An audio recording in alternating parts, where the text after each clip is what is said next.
Cash App versus Venmo.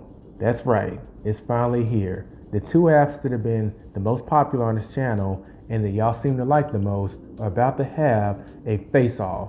Which one's better? Both have the ability to send money, to link a debit card, to link your bank account, to serve as a bank account, to transfer money to various accounts, to deposit a check or cash, and to buy investments. But which one is going to come out on top?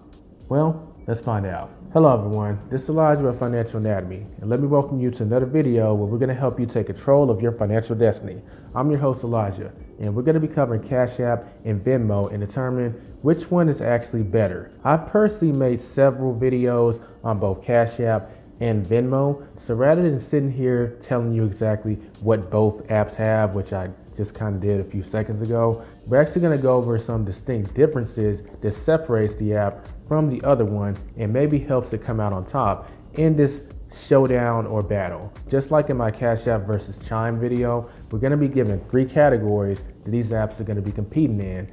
But since they are very similar, and they're both kind of like the online banking apps that you use to send money, and a lot of times they use the secondary bank accounts, not main ones, we're not going to be using the same categories. We're going to be using the categories of account flexibility, the debit card that both these apps offer that's attached to their accounts, and the features that the apps offer. So with that being said, let's hop into the account flexibility. So starting off with the Venmo side, one thing that's very big is that you can actually link multiple bank accounts and multiple debit cards to your Venmo account. I think that's a big deal because remember how I said Venmo and Cash App work best as secondary accounts? Well, if you can link multiple accounts to your secondary account, it just becomes more useful as a secondary account. Even if it's going to be your main account, just the ability to link more is better. Meanwhile, Cash App only has the ability to link one bank account, one debit card, and one credit card, even though you can't really do anything with a credit card, but you could still link it. So Venmo clearly has the advantage there. Venmo also has the convenient ability to actually split up a payment among friends or family or people that are on the app. So if you're paying for a bill, but you want other people to pitch in, whether that be a utility bill or you're taking your friends out to eat and everyone needs to pay their fair share, you can actually arrange that on Venmo. You just have to have them added as a contact and have their Venmo information, and you can literally split up the payment so that everyone is charged a percentage of that transaction. Mad convenient. Cash App doesn't have that. But with that being said, Cash App doesn't completely lose in this category either. Cash App does have a overall cheaper instant transfer fee because both apps charge to do an instant transfer when transferring money from your Cash App to your debit card that you have linked. But in Venmo's case, it's always going to be a 1.75 transfer fee versus Cash App's fee has a maximum of 1.75, but it actually can range. And both of them have a minimum of 25 cents that you would be paying for that instant transfer. So that might be a plus for some people. The next thing I want to mention isn't necessarily a plus for Cash App. It's just a big minus for Venmo. But Venmo, for various reasons, will just lock you out of your account. And then you got to go through this process of getting it unlocked, and this has personally happened to me, which I was very annoyed by. Since they don't go into details as far as why they lock you out of your account, I personally see that as a big con, so this works out in Cash App's favor in terms of giving it a plus. While this is a hard choice, I'm ultimately going to give the account flexibility to Cash App, and that might be a little controversial, but since I've personally been impacted by this security freeze and it took like 10 days for them to give me back access to certain features, including being able to transfer money to and from the account. So there's money trapped in the Venmo account for 10 days that was just sitting there that I couldn't get access to. That's a problem. So even though everything I said in the plus section of this category is useful for Venmo, as far as linking various ways of paying, as well as being able to split up a payment, I just need confidence that something like that is going to happen, and that's never happened to Cash App. So Cash App gets the point for me.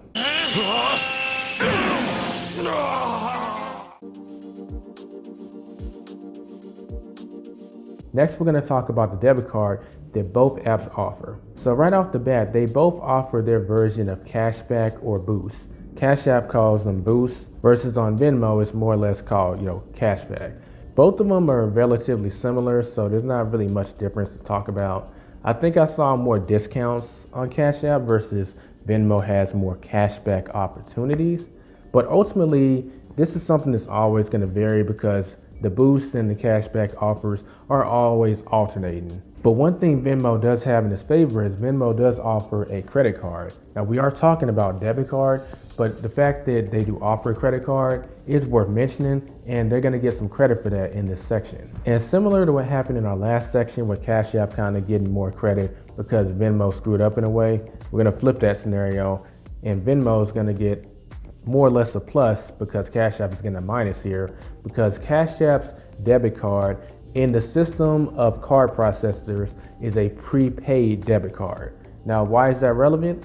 Certain processors don't accept prepaid debit cards. They'll tell you you need to pay using another card because they don't accept it. So that's actually a great example of how that will limit your abilities with the Cash App debit card. Versus the Venmo debit card, it doesn't have any such limitation. So you can use it with full confidence that transactions will go through as long as you have the money inside the account, and assuming that Venmo hasn't frozen your account like they did mine. But that's just me being bitter. You can take that out the equation if you want. So with that being said, Cash App doesn't really have an edge anywhere in this category. Everything has been in Venmo's favor. So I can honestly say that Venmo has the better debit card. So the point goes to Venmo when it comes to the cards.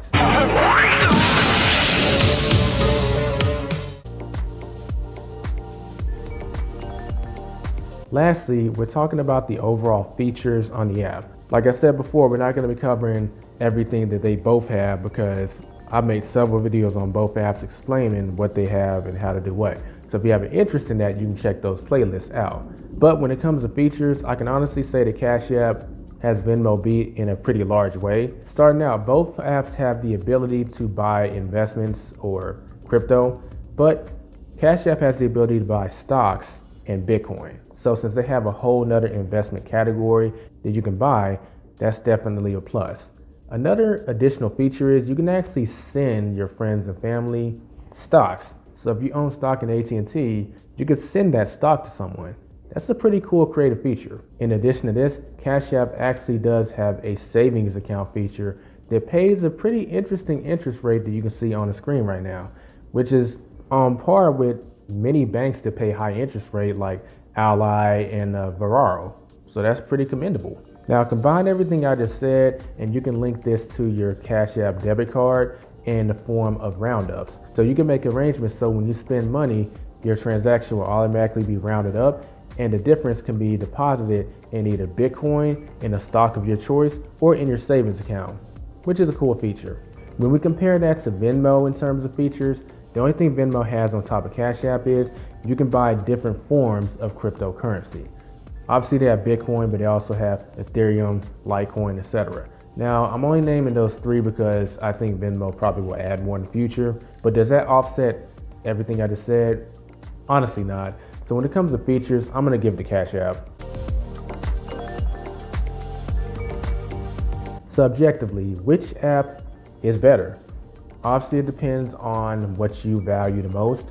Some of y'all that value the pros of Venmo and dislike the cons of Cash App may prefer Venmo, and just reverse that equation and you may prefer Cash App. For me, based on the video, you know what I'm gonna pick. I'm gonna say Cash App.